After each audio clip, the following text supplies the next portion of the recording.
Chapter 3 of Galactic Soul History of the Universe by Rising Phoenix Aurora. Teachings of Yeshua, session number 83, recorded in October 2018.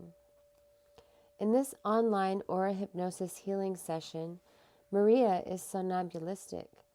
She is giving us the honor of having Jesus, Yeshua, speak clearly through her with no human consciousness interference. How has religion evolved over time? Jesus clarifies his teachings of the true Bible he wrote, the real stories, sexual orientation, Mother Mary, Mary Magdalene, disciples, and fallen angels. An important message for whistleblowers on Lucifer versus Luciferian agenda. Who truly were the Romans? More on the Cabal. He surprises Aurora with messages for her and gives her advice on her teachings. Quote from Yeshua. Religion is nothing but restriction and limitation. Love is not that. God is love, and that is true. So, if God is love, why are you limiting them? Aurora asks, does Yeshua want to talk through her? Does he have a message for her? Yeshua said, forgive, forgive, forgive yourself, my child. Oh, welcome, brother. I love you, beautiful one. Thank you for talking to us today. Forgive, forgive, forgive. Yes. Thank you. Why is it that you're guiding her in this life? Because she needs to forgive herself so she can forgive those that are attacking her instead of retaliating. And that's what's going to happen to the majority, if not to all that are awakening. The attacks will come. The best way to address those is with forgiveness. Yes. It's a lot to ask, especially in 3D, because you lose yourself so much. But if you are above the 3D, it is something that is easy to give. She needs to know that she's not in 3D. The attacks are from the 3D, but she's not from there anymore. She's above that. So she needs to know that she's coming from a higher dimension, that she can embrace those attacks with love, light, and forgiveness. Thank you, Brother Yeshua. That's a beautiful way to put it for those who hold the strong light, as you are explaining of her. Sometimes we will hold a strong light. We do come under attack from others, like that you've mentioned, do have those lower frequencies of hatred and envy. Yes, viewing things from a higher realm and understanding and forgiving and loving them. Thank you. Beautiful advice. You too, there are people who will raise their eyebrows, roll their eyes up high, but it's one of those that come from the lower vibration. I guess that is something that we all have to acknowledge because we are not exempted to those kinds of attacks. Let us now not allow them to stop us from what we do, especially from what you do. Thank you. Let us not allow them.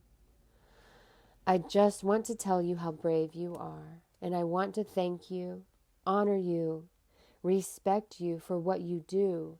You do not know how much you're enlightening the path for the rest. That is such a brave undertaking. And yet you have outdone from the worst. So much selflessness from your end. Thank you. Thank you. Thank you. Oh, thank you, beautiful Yeshua. I love you dearly. Your words mean the world to me. Thank you. You are so much loved. You and your husband, your family. Oh, you are so much loved. Continue to do what you do. Continue harnessing and leading the way to those who are cold. Lead the way. Thank you. We shall. It is because we feel your strength as our guides, as our angels, beautiful, benevolent beings that are guiding there with us. It is because of you that we feel the strength to continue on. It just means the world to us that we have your support always. Thank you for allowing us to connect to you. There's a lot that we would want to, but there are very few that have an open heart, a wide open, receiving heart for us to connect. Thank you. Thank you. Do you have a message? I know you gave her a message, but do you have a message while you're talking, brother, for humanity besides all those you already mentioned? A lot of people dream, wish, pray, and hope for love, happiness, and peace. But at the same time, what they fail to see is inside them, that they are actually the ones clouding this prayer of love and peace. They need to accept and look inside them first before they ask for it. You cannot ask and hope and wish for love if you do not have that inside you. How could you hope for happiness when you offend, harm, judge, and discriminate against others? How could you ask for positive things if in your daily living and in your daily life what you think as soon as you wake up in the morning is how you could be ahead of others? It doesn't mean as to how you get there. Sometimes you step on other people's toes. Sometimes you cut them in traffic. Sometimes you cheat them, rob them from credits, glory, or some attention just to be ahead of them. Look inside before you ask. See if you have given that. For example, if you want love, have you loved somebody around you lately? Do you know of somebody who needs love? Have you given that love to that person instead of judging that person? Have you approached somebody that you thought you cannot stand because that person wronged you? Have you approached that person and then just hugged that person? For example, if you want peace, what have you done lately to achieve that peace? Have you stopped bad-mouthing your colleagues at work or your classmates or your neighbors, for example? Look inside you first before you ask. See if you have it inside you, that you know that you can give it to somebody, and then come back. Look inside your heart and then say, you know what? I have hugged a person who I can't stand, and I feel good about it. Once you have that confirmation, then ask, I need more love. I need more love to give. I need more love so that I can give more love. It starts from you. You want good things? Do good things. You want happiness? Make somebody happy. Then come back and ask for more so that you can give more. Yes, beautiful words. Thank you. It doesn't stop from you. What you want doesn't stop from you. You want because you want to give more. The only time that you are given what you asked for is only if you have already given that to others, just like what you do. You have this knowledge and the wisdom, and we come to you, connect to you, to give advice and confirmations. You give that out to others and teach and train others, so that can cycle and then it can ripple. The ripple effects. Then you come back. Then you give me advice some more. Ask for more teachings that you can then share to others. And there goes the ripple again. That's what everybody should do. It doesn't stay with you all by yourself. It starts from you. and then starts making ripples. Oh, yes. Thank you. That means so much to me because I recently started teaching classes. Also, when I do my readings, I help people find what's within them, and then I help them embrace who they are. I encourage them to love themselves fully and to believe in themselves and to love oneself. Often we see, as you mentioned, perhaps if they go to a healer, the healer won't fully want for them to fully embrace their gifts. Say, for example, they're a channel. They won't fully want them to become a channel because then they have competition. Or say they have information, like the healer will have information, but they don't want to openly share it. In a sense, they kind of want money, money, money.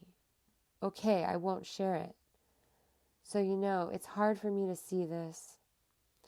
Then as a catalyst, it's hard for me to point this out as well because I honor everyone's roles. This really relates and helps me embrace what I'm doing daily because I want to teach others as well. As a spiritual leader, as a catalyst, I want to perhaps stop those cycles and those ways that we've been taught since the beginning. Since this planet started becoming controlled by negative forces or the ego. So I want to help others grow and help them realize that we're here to support each other, for us to stop judging one another, that it's okay for us to read one another. If you see a person like this, it's okay. How can you help them, and how can you embrace them and send them love? How can you help them evolve from it and ascend from it, metamorphose from it? So thank you. Sorry, I just started talking there. It's good. I feel your heart.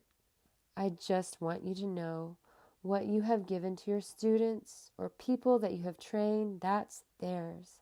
You cannot take that back. That's a gift that was given to you and you gave it away.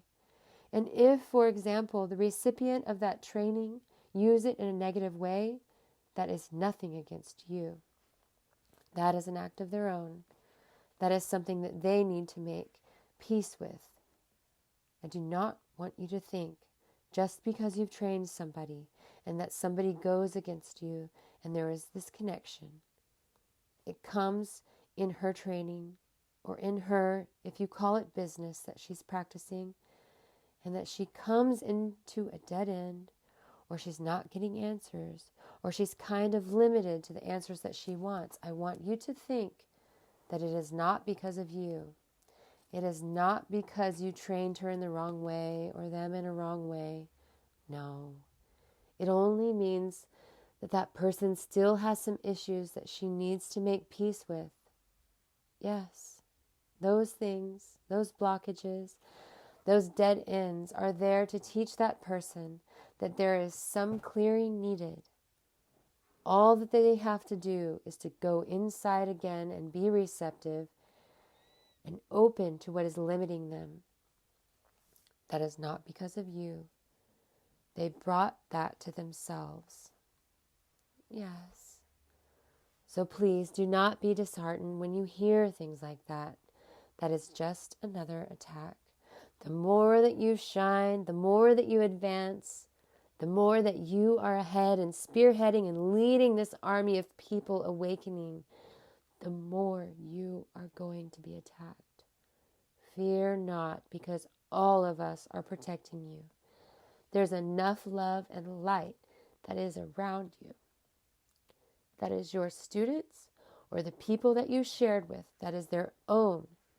In relation to the discussion of responsibility of a student or practitioner, just like you said, it's all about the money.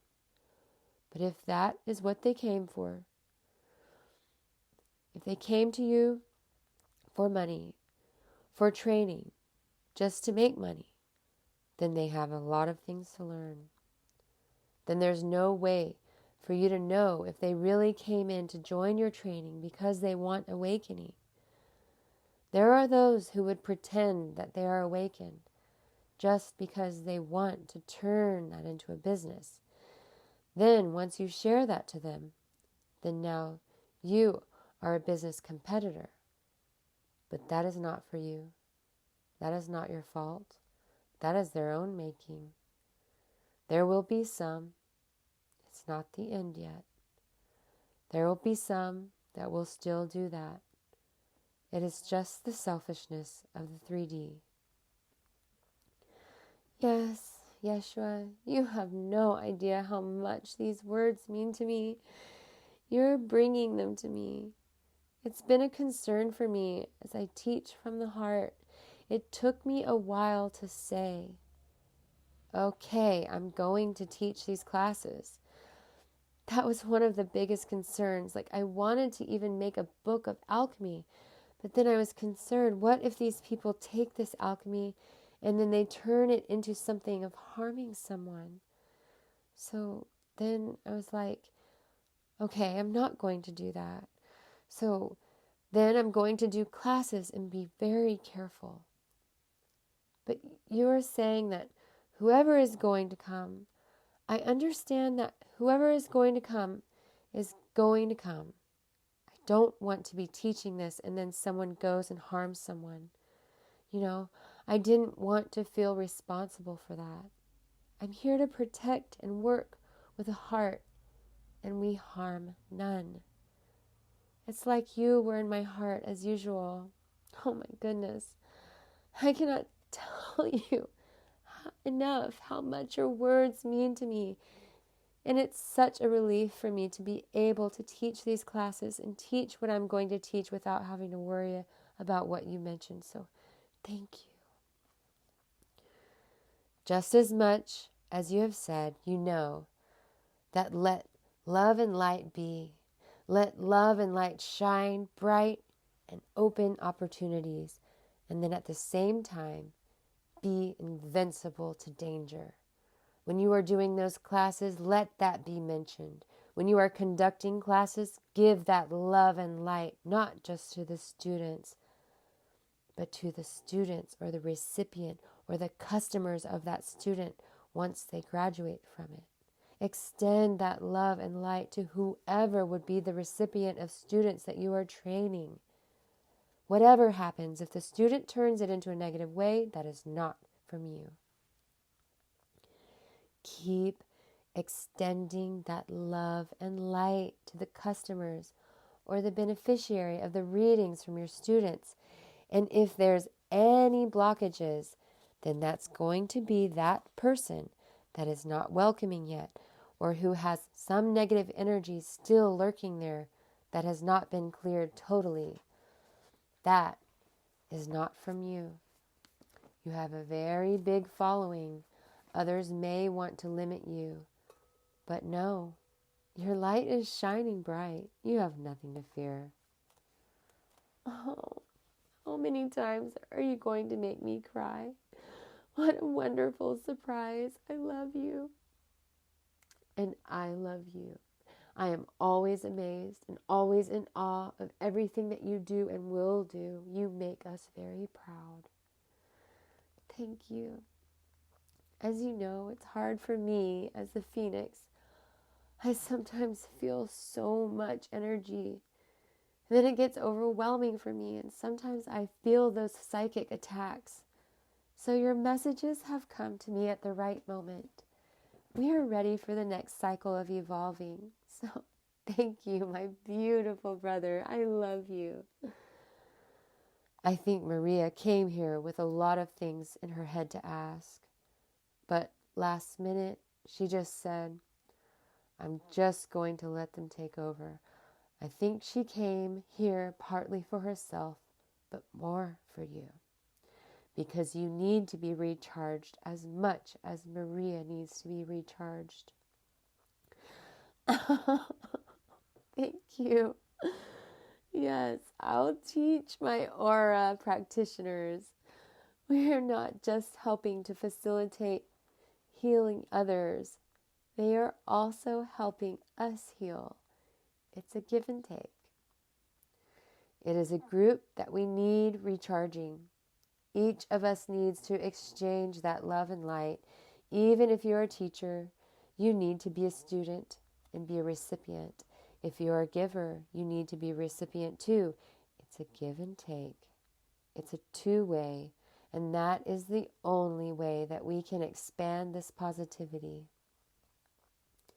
This beautiful love and light are for us to recharge and enlighten and energize each other, acknowledge and confirm each other.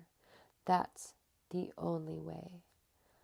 I think Maria would be interested to join your class too. Oh, I would love to have her. She doubts herself. She has questions like, do you have to be born with this? How shall I understand? All these questions, human as she is. You will be a good fit for her. Good. She will be a beautiful fit for us, working within the heart. She has such a beautiful heart. It would be an honor for her to join. So yes, I would love that. Wonderful. I mean, look at how phenomenal she's doing right now with allowing for you to talk through her. Not everyone can do this. So that is something that she needs to embrace in herself and love herself for being able to do today. I thank her. You make me smile all the time. Beautiful, Yeshua. What you spoke of today has a lot to do also with what you taught when you were here. As a catalyst, awakening others and teaching others to go within their hearts, to not believe that they were limited. So thank you for sharing those teachings with us.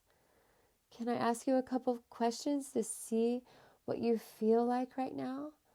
How are we? Is that okay? Yes. This is the way that you taught, so thank you. You're welcome. How do you feel right now as far as religion?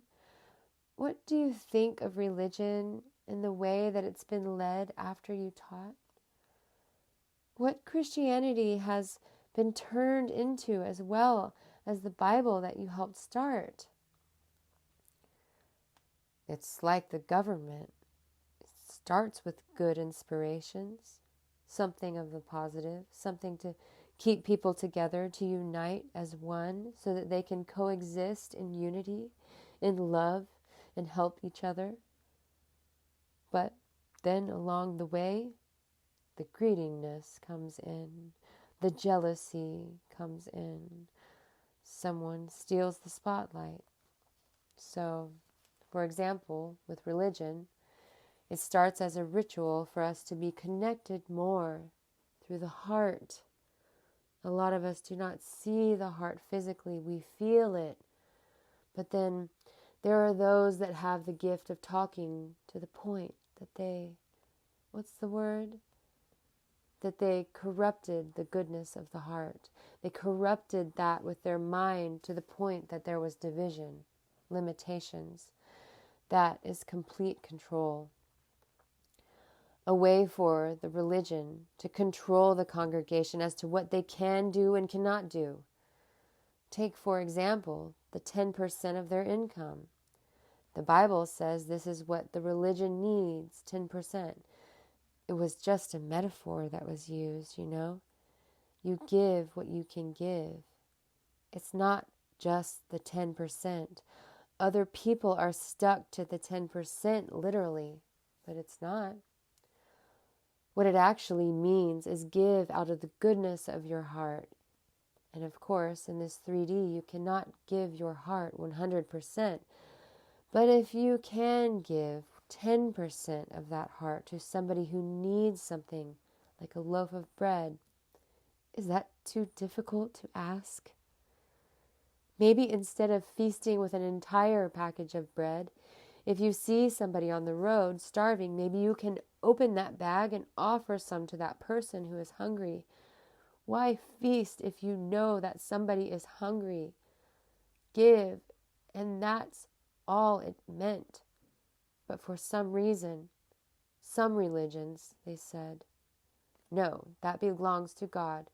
God doesn't want that. God doesn't need that 10%. He wants the heart, so that you can share that heart, that love from the heart. That's what He needs. That's what He wants you to do. It's all about control. It's how they can get something out of you. And that's what made it all ugly. To this day, some people are still blinded by that because they have already been brainwashed. Oh, yes. All we can do is pray and ask that they can see the light, that they can see the reason behind it. Maria got called that. She was actually called like a radical, or the black sheep as we call them. She was actually awakened, but she was not strong enough to come out and question it. She just moved on. It is just control and history. The religion side of things has actually come to realize its own mistake in some ways. Take, for example, the priests that were harming the youth. Take, for example, those preachers that are asking for a jetliner for themselves to spread the word. People are already starting to raise their eyebrows and questioning it. All that we can do is collectively send them our love for better understanding, or for them to awaken some more. Religion is nothing but restriction and limitation. Love is not that. Love is God, and that is true. So if God is love, why are you limiting them? So they are not practicing what it should be. They should be sent out. They should evolve. But religion wants them to be limited and restricted. They cannot let them go out free, because then they don't have control. Then they have nothing left for them. It's sad that it turned out to be like this. For example, the Station of the Cross. That is just at first glance that you see on TV. Again, it's control. As Maria always says, God is love. And if your God, regardless of what religion you believe, or whether you have a religion or not, if your belief is not based on love, then I don't want to be your friend. It's all about love. Muslims, I do not say anything bad against them. But there are those radicals that they kill other people. Why? I do not understand. What kind of propaganda is that? That's not love. The Bible that is being taught now, was that changed? A lot of times that has been changed. It's what you call, there's this movie about Lost in Translation. It started as such a beautiful thing, but it was passed down to the next generation, and next generation to next generation. Something was taken out to whatever that person who was commanding asked for. For example, back in the Roman times, there is Julius Caesar, right? Yes. Then he was the commander, so he will assign somebody to transcribe something, putting him to inject him, Julius Caesar, into whatever is being written. So there's always this manipulation of the truth. It started as a beautiful thing, but then the other people injected their own greed and their own ego into that. And that's when it all separated from the truth. Yes, I have memories of this time, and actually, right when you started talking about the Romans, I was just thinking of those times. So were the Romans Can you say that they were cabal? Were they cabal trying to target you and stop you? Yes. People don't realize this in those times. That's what was going on. Yes, they were. They would stop anything that is good, anything that is out of love, anything that is light. They wanted it to stop. Yeah. They would go and slaughter people to stop it. Oh, yes, so sad. That is just pure selfishness on their part. That's absolute control. They wanted people to fear them. It was out of fear that they were able to control the people.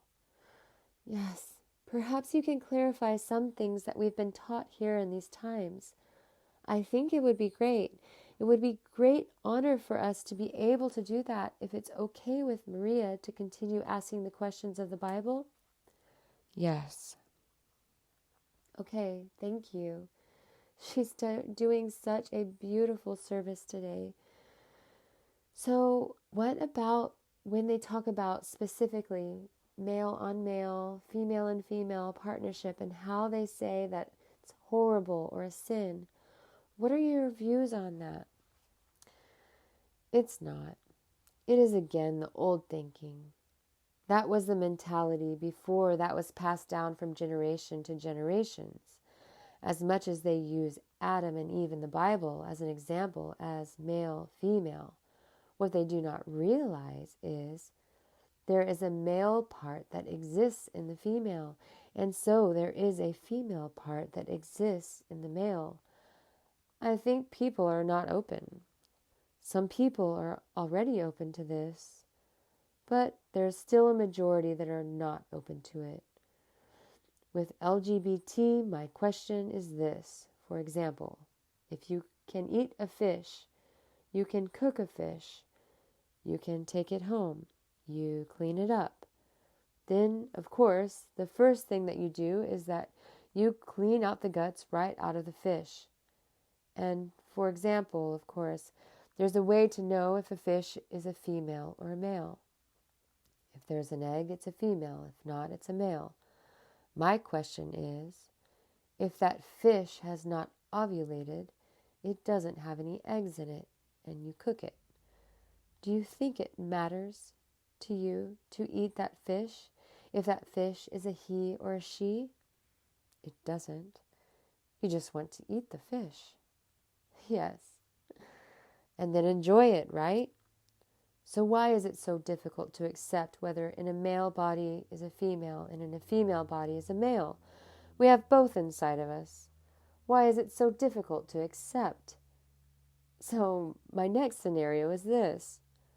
We women are known to, and I don't know if you just noticed that it's Yeshua speaking, but I did say we women.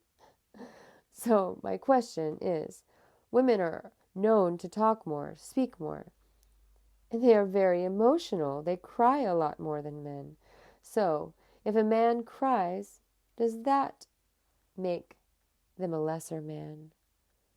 I don't know if you notice nowadays, but then a lot of men, if you turn on your TV, a lot of men talk a lot more. Does that make them a female? No. But then there's always that aspect in us, even if it is already manifesting physically. We still do not want to accept it. Why? It's because of brainwashing that was instilled in us way back then, and that needs to be cleared. Yes. Maria always says at work she comes across this man, and they talk. They even gossip, and Maria would say, "This is a cultural difficulty for me because where I come from men do not talk much. Why do you even gossip?" That's what women do, not men. Why are you doing it? She will make fun of that situation to make a point. I don't know if you understand. That is Maria's sense of humor. I understand. Then there also are certain things, for example, about Lucifer. Is that true, how he's the devil? No, he's not. It is just another labeling by the brainwashing, just like when they say the black sheep, Lucifer is the enemy, the bad one. It is just the mentality of old age, labeling people. Did the Cabal change that in the Bible to make him look like that? Oh, definitely. Okay. Also, I was wondering if you can tell me this. There are basically people who are spiritual leaders and those that are whistleblowers. These kinds of people who believe that Lucifer is still bad. Was it the Cabals that named the blood rituals Luciferian? So, does that actually have a connection with Lucifer himself or the Cabal? It's just the Cabal. Way back then, it was all about ritual. And that is how you would be part of an organization. So just like in a baptism, you cannot be a part of a congregation if you're not baptized, right? So way back then in the Cabal, there's all these rituals that you have to observe to be part of it. That's how they market what they were trying to sell to the people. It's just a marketing strategy, if I may say so. Yes, that's a good example. Is that why they use his name? Are they trying to get people to not connect with him? What does he do for humanity? To see the other side of themselves. So you see angels as good ones, right? They have a halo around their head, right? So this is how they brainwash the people. If you can see an angel with a halo around their head, and then they have rings that are shining white, then they are the good ones. But then if you see a nasty looking creature, like a form of a bat, even the bat has been connotated as related to something bad. And this is how they brainwash people. So about the wings. If you see something that has the wing that is dark, then that means that one is evil, right? Yes. But that is again just how they manipulate the minds of the people. The bottom line is that we are all good. The bad is coming from those who are trying to sell us this product. If we are not enlightened, if we are not careful, if we don't ask questions or challenge them, challenging what they're trying to sell us, then we are nothing but part of them. We would be eager members of that. There are still things going on Earth. There's still a lot of brainwashing going on. Yes. I bring this to light because when I tap into this energy where there's actual people who are light workers, who even have a lot of connections there, they're saying that Lucifer is a fallen angel. He's the devil. They're thinking this, and then they're connecting him with being part of the Cabal. So that's why I wanted you to clarify that, because there's so much fear created. And again, it's part of the whole system that you've mentioned as well. They want to create all this fear against angels and Lucifer, who is here to help others see, like you said, the other side of them, see the reflections of themselves. If I can ask you, is he the light bringer? Okay, so he brings light to what is the other side of you. If that's what you mean, yes. Yes. So, for example, remember that in the Bible, wherein I went to the temple and then I saw some vendors, people selling stuff by the temple. Remember that part of the Bible? Yes? I went there and I was praying. I was having my own moment and I just wanted to be with myself. Then I walked out and I saw all these vendors, these merchants selling their things, using that temple as a place to sell their goods. Remember that I went there and kicked them out or destroyed it, scattered their merchandise all over the place, and I told them that they are disrespecting the house of my Father. Did that make me Lucifer because I was mad? So, way back then, it's about anything that is negative. They see it as bad and they brand it as evil. And if you know the Romans, they did not like that. Oh, if he is really the Son of God, look at the temper. They started to give meanings to my emotions. All that I wanted was for people to go there as a place of refuge, respect, and peace.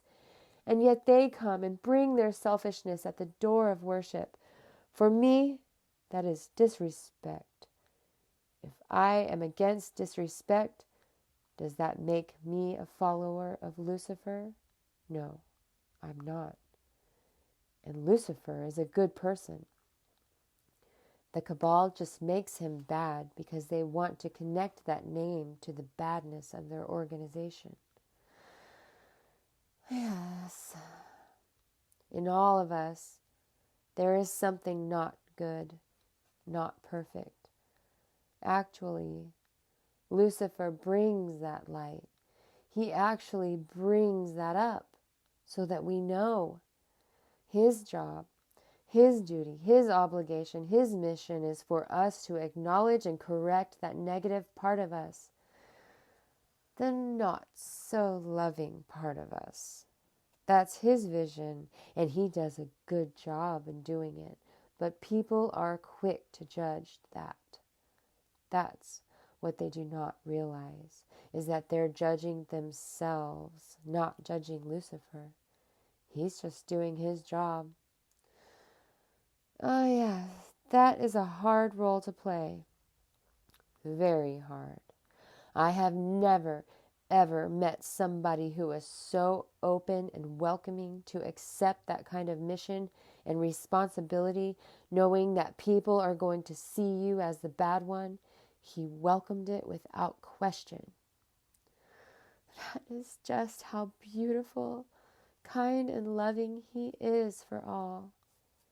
He is, and he needs more appreciation and acknowledgement than what the others are labeling him. He lives in all of us, in all of us, in all of us. We have the angel and we have the Lucifer. I just hope that people would recognize that Lucifer is not bad. Lucifer, or the other side of us, is just there to remind us that we need to accept, that we need to bring that out onto the surface, accept it, correct it. Beautiful. Thank you. Your explanation, Yeshua, is beautiful for our brother Lucifer. Thank you for what you are doing for him and overall for humanity so that they will no longer allow for themselves to be brainwashed and exist within this frequency of fear when they hear his name. When they judge him, they are judging themselves, like you said. There's nothing to judge. He's holding space and love for everyone and light for them. So thank you for clarifying that, because that's one of the biggest misconceptions of the Bible. So thank you. I have something else to say to add to that. Oh yes, please. So, because Lucifer brings out the other side of us a majority of the time, the other side is not good, right? Lying, cheating, stealing, things like that. It does not mean that you have to do it or continue doing it. So, if you're a thief, and then Lucifer comes out and then says, "Hey thief, I'm just here to remind you that here you go again doing your business." That is Lucifer's way of saying to that human being that, "Hey, I know you, and I just want you to acknowledge me, that what you're doing is not right. Correct me. Turn the other way. Don't do it." But when I say that is just for them to acknowledge. It doesn't mean that they need to acknowledge and continue doing it. Acknowledge it and correct it. Stop it and correct it. It does not mean that they have to continue going their negative ways. Does that make sense? Yes, it does. Okay, thank you. Yes, absolutely. And then from there, when he teaches them that and they evolve from that, then they're evolving into the light. So thank you. Beautiful. What a beautiful way to explain. I'm going to ask a couple more questions because I do want to get her healing done. She did have a few things that she wanted to look at. There are 2 more questions I have for you. Then from there, we're going to go ahead and move on to the body scan.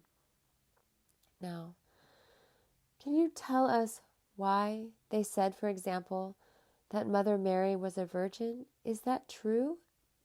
No. Why did they do that? It is just, again, the story that they want to sell to people. Yes. Is it another way where they make people feel guilt over, for example, having sex or maintaining a virgin? Is that another way to control them? Well, the story's not going to sell as an example that Jesus was born out of wedlock. Way back then, there was no such thing. They're trying to sell religion, this belief that everything is pure.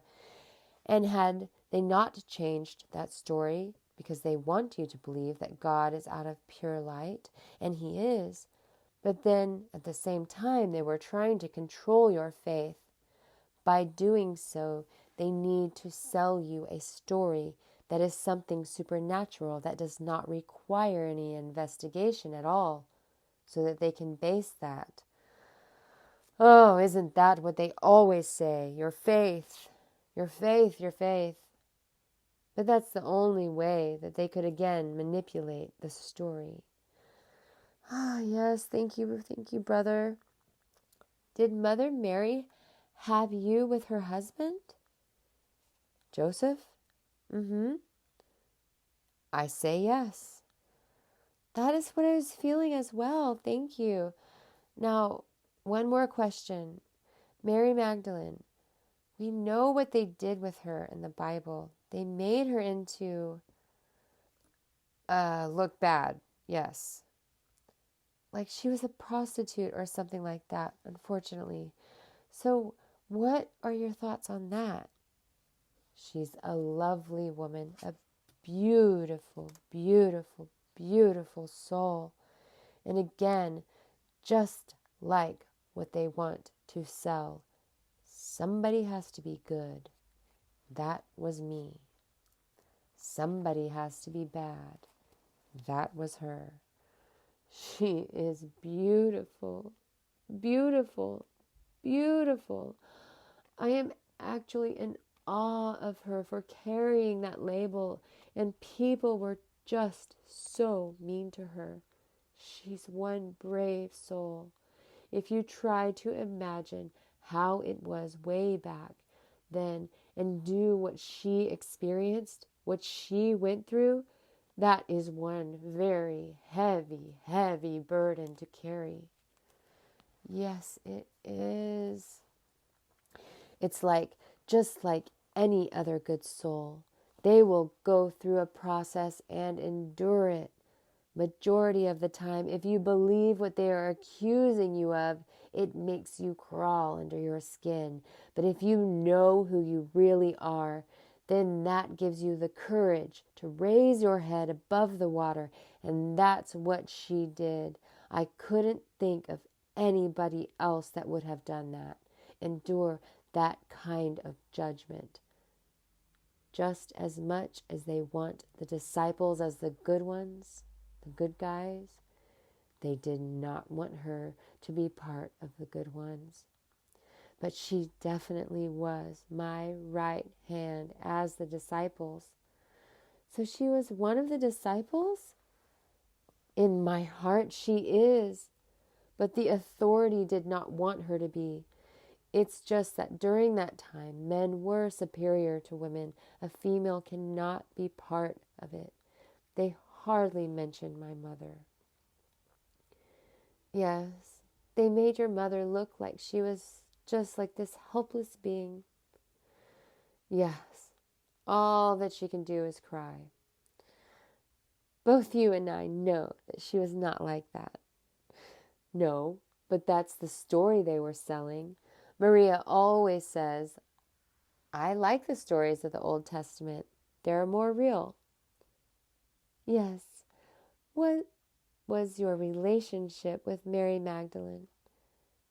My wife. Thank you for confirming that.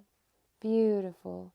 As far as Mother Mary, they made her seem to this helpless mother that could not help her son. How was she really? She has the heart. I do not know as to how much you can crush a heart. How do you think a mother can endure being present while the son is being tortured? If she is not one brave soul, I do not know what you call it. But she has this heart. Her heart was crushed multiple times. That's the reason that they always portray her as the helpless woman, because they made her. They took her son and tortured her son. What do you expect a mother's heart would feel? I've not seen a heart that was so brave than hers, pure and full of love. I don't know if one could ever match the heart that she has. Thank you. She could have just said, spare my son and take me. But she knew that the authorities wanted her son. She doesn't mean anything. Of all the torture, they still made her look small, inferior. As far as how you evolved spiritually, how was Mother Mary part of this evolving for you? I would say to have an enduring heart, a heart that endures whatever comes. It is not easy. Most of the time it's heavy, but her love, her endurance was shining through. Yes, beautiful. Thank you.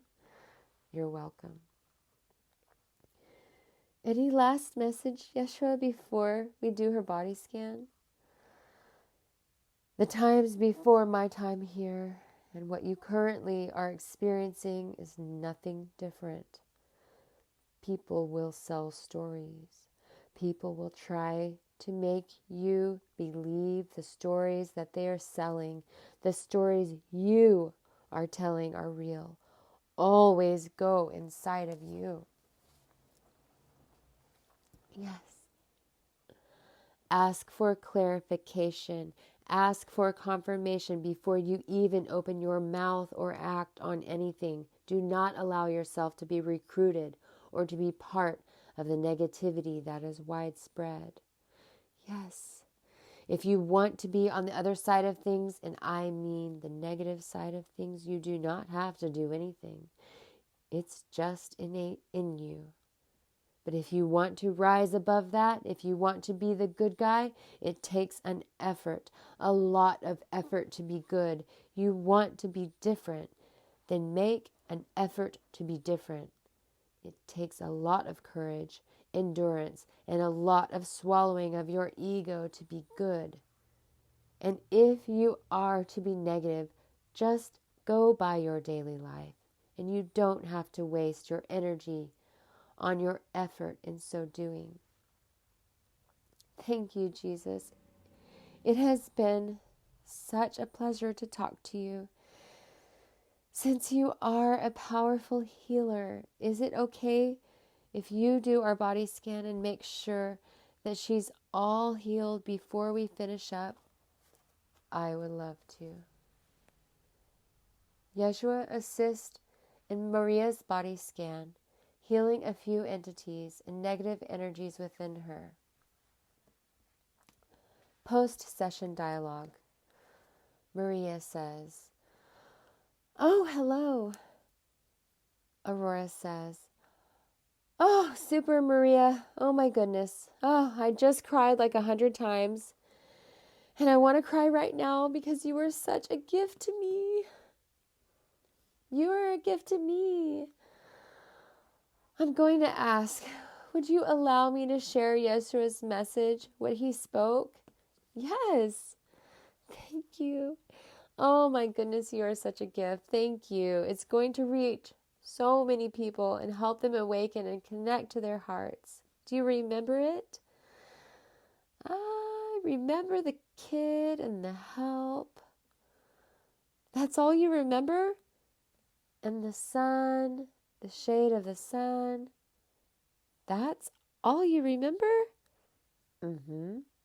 "Oh my goodness, you were somnambulistic." "I was?" "Yes." "Thank you. Because you were able to surrender and you trusted me so much. You love me as I love you." Yeshua completely gave over, like over an hour of just a bunch of information. Oh my goodness. I cannot believe it. I'm sorry. I'm in awe right now.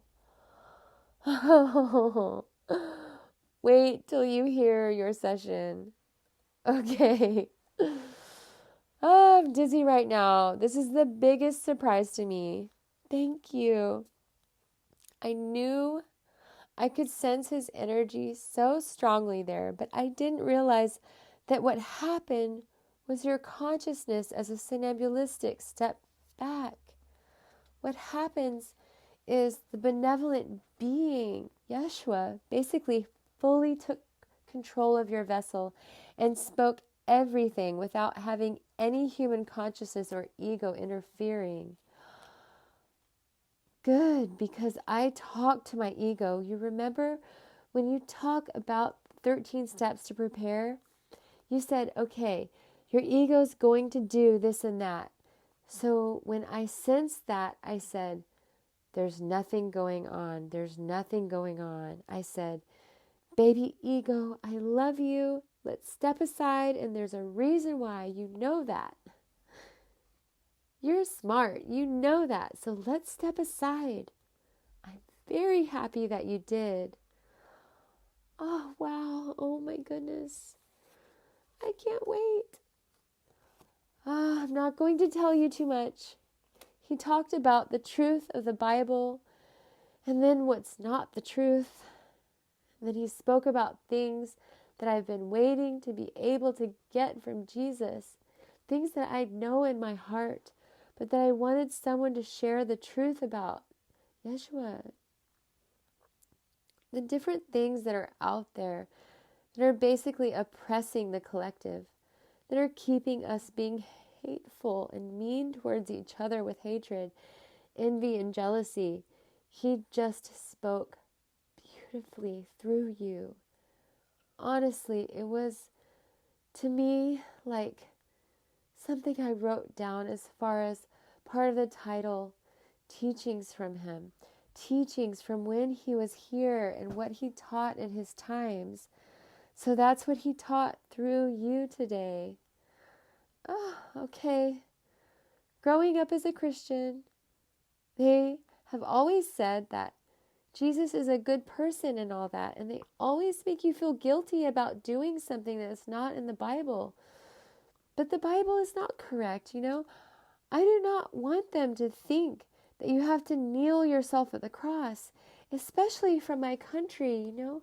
During the Lent or the Easter, you know, there's still people that they whack themselves on the back and there's this possession. Then they physically would nail themselves on the cross. They're still doing that to this day. Oh, in pain. That is unfortunate. That's black magic, you know? That's dark magic. It is. That it is. That's how it was polluted. Thank you for bringing that to us, Maria. Wait till you hear it. You're going to put yourself in awe because the teachings that were taught through you are needed for Earth and for the people. I gotta tell you, Maria, when you listen to it, you brought me things to me. Not many can do that. But Yeshua brought things to me that really helped me because unfortunately, who I am, I do get attacked a lot. So he spoke some beautiful words through you that have given me hope. That is just huge for me. So, thank you. Oh no, thank you. I'm just a vessel. I just allow myself to be a vessel. Thank you. But remember, they also talk to you about honoring yourself now too, and not how you give too much. So now finding that balance, okay? I love you. Love you. End of the session. This was one of those divine sessions that came in at a time that my soul felt bruised as a healer. That felt like it had been fractured one too many times. And it needed the deepest healing and embrace to keep on moving. I, as a healer, that was trying to bring forth the shadow that lay dormant and heavy in the spiritual community, trying to resurface it for the positive healing for the collective and ascension. This is why we always explain with the greatest of gratitude that hypnosis sessions are not just for the client who is receiving the healing, as the healing flows fluently in both directions between the practitioner and client, both receiving messages and healings. Aura hypnosis healing presents this very shadow, which so few want to dive deep into. This is why the Divine planned this intervention of love for me through Yeshua and his infinite wisdom. They knew I was in my beginning stages of developing aura hypnosis healing, and that I could not give in and listen to those who were trying to stop me, who falsely claimed that they were of love light. As you read each chapter, Galactic Journey, you will feel and sense the journey that each higher self and soul goes through. At the wholeness of creation, we are all reflections of one another, created individually as a most unique expression, and never one being the same soul. Therefore, what one soul learns and grows from, so can another. As a child, I remember observing the world around me in silence, the people who would cross my path. I would go through each person's scenarios and actions they decided upon. I would then learn from those lessons that they learned, whether they chose to learn them or not themselves, making myself into an encyclopedia of life lessons and learnings. One can learn through another person's decisions and choices that convert into valuable lessons if chosen, which in turn can create a lifetime for ourselves in which we no longer need to learn the lessons, the tough lessons that the other person went through, as we have already mastered it. We are able to grow immensely in this manner if we practice this divinely. What a beautiful gift this session was, to be able to feel, hear, sense Yeshua from beyond the veil so clearly. He has always had a way with his words, and when he expresses himself, even down to each syllable that is pronounced and vibrated out from him with such an assurance, being very aware of what each syllable will carry through its echo. This type of high vibrational expression from one reaches deep into one's soul, shifting and activating pieces within us that lay dormant to be awakened once more. When a being is able to carry themselves with such assurance, it manifests into being able to walk in their full sovereignty. It reminds all who connect to this being of who they are as well beyond the veil, as they are an infinite, beautiful, powerful source-created soul, one that decides and carries forth what they manifested by their own created sovereignty. Such beauties realized through this session as what was mentioned of his mother, Mary Magdalene, her strength and the deceit created to oppress her purity and strength, ultimately downplaying the collective of the divine feminine. The role that Mother Mary had to play was of the deepest heartache. Imagine being of the sacred civilization, the Essenes, as Mother Mary was, and knowing that she will sacredly birth the Messiah as it had been written in their sacred teachings through the study of the stars, and knowing someday she will have to watch him be crucified. But in turn, his heart and infinite love will scatter throughout the collective, creating the future ascension and heart activations needed, connecting us to the collective of hearts when the real revelation he spoke of would begin, the great divide, not the false religion cabal one. We are now seeing these revelations occurring in 2020. Imagine raising this most beautiful soul who wouldn't even harm an insect, who talked to the trees as his equal, this most beautiful, precious soul, to be violated in ways that fracture one's heart. Her heart ached with the deepest, harshest pain when she looked upon those beautiful eyes and soul that carried such purity for others one last time as he was taken by those Roman soldiers. That is the most profound, divine role that a mother would play in this third dimension and in creation, in service to others for the collective.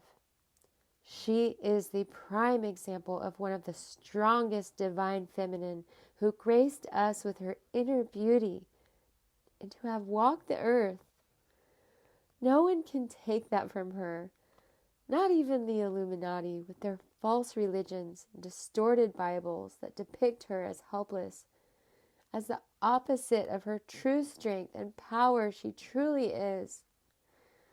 May all who read this and connect to her daily remember this true, pure beauty and fierce fire of hers, the fire of rebirth through pain and sorrow. What Yeshua explained to us of Lucifer, Archangel Halel, and the lies told of his significant role, it is an ingenious plan and move in the chess game the Illuminati made against the collective. When people are programmed to fear their density, their darkness, and their shadows, this creates it into being evil. Then they are controlled by their own fear to not go into the deepest, darkest parts of their soul that require focus for releasement, as we know that people fear what is unknown to them. Those fears that weigh us down heavily, anchoring us negatively into the third dimension of earth. Thank you, Yeshua, for reminding us of this important shadow work, deep healing that is needed, that many have been programmed through societal, cultural, and ancestry roots to keep bottled up inside, all have to unlock these deepest pains within themselves, bringing it to the surface for its true healing, so that we can reach one by one the required light within us for the individual and collective ascension into new earth, fifth dimension. Thank you for these beautiful reminders, our beautiful beloved brother Yeshua, for we shall always remember what your pure heart created for creation. Thank you for setting the story straight with your catalyzing, infinitely radiant heart. A quote from Aurora. Within the stillness of the darkness, in our most deepest experience, we learn once more the brightness of the light we are. One must first lose themselves to the depths of the infinite darkness to remember the enormity of our brightness, for what consists within us is too that of the energy that keeps the stars alive, shining bright in the infinite darkness.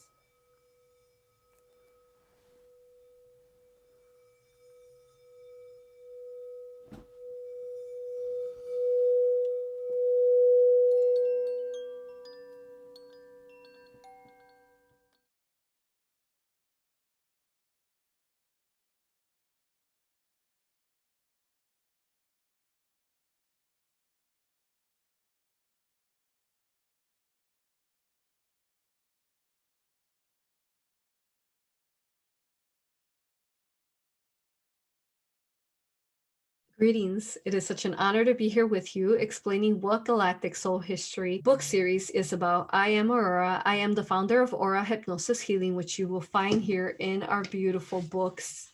Book 1. Every part of this book is divinely beautiful, beginning from the cover and the amount of wisdom and knowledge that is being shared. This book began by A.U.R.A. Hypnosis Healing Technique by conducting past life regression on over 330 clients within the last 3 years, where they told their galactic history, their soul journeys, explaining who they were beyond the veil, beyond this earth, in the dimensions, in a universe. These different higher self expressions surprise me just as much as they're going to surprise you. You're going to start reading this book and you're going to want to learn more and more about these different expressions, not wanting to stop. Through these past life regressions, the clients were able to remember consciously what is within the subconscious as far as where it is that they've traveled throughout time and space, their souls have traveled, and they were able to share histories of different dimensions, planets, and universe and alternate worlds that brought forth pieces of the puzzle, pieces we had thought that we had forgotten. And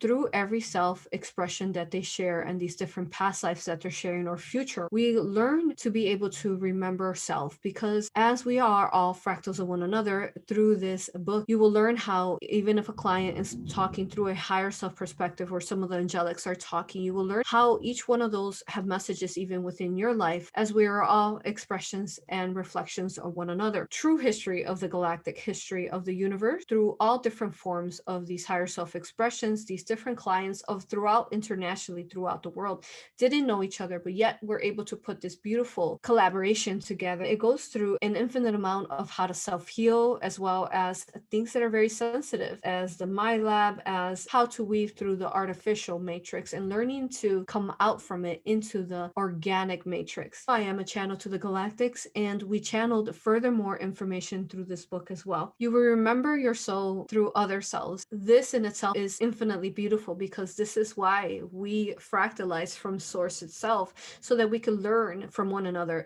sharing each other's journeys throughout our different incarnations, so that we could grow together. So this is what this book is all about, sharing these beautiful infinite expressions that help you grow in the most profound ways, gaining your sovereignty, gaining your power back, recalling memories long lost within perhaps your memory field, activating your crystalline energies, your crystalline bodies, just as you will fall in love with each one of these different clients, these beautiful souls in these soul journeys. You will also learn to fall in love with yourself, because you, with every wisdom, every knowledge gained through every single session that you will learn how to also self-heal within your etheric, your energy body, your physical body, your infinite soul. You will learn all these different things that we thought were not possible, that you will learn that they are possible. Looking forward to meeting you perhaps in the future through whichever form, whether that is on my YouTube channel, whether it is through any class or certification, through a workshop, through a seminar. Thank you for following your heart to mine. I love you, honor you, and respect you. Thank you.